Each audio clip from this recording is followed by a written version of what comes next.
váy mình có đi đọc từ thằng đọc cá này nè váy ba người ta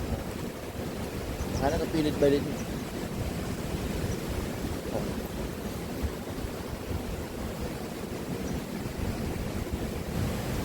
có mấy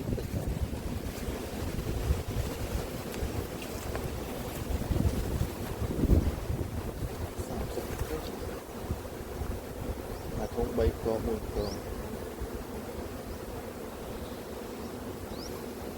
một ngày mình hồi suy cả hai còn ta chuyện tôi đó đánh mò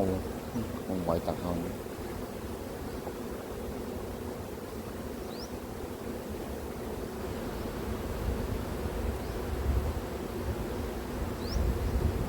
phải buông ra những bận này làm này thì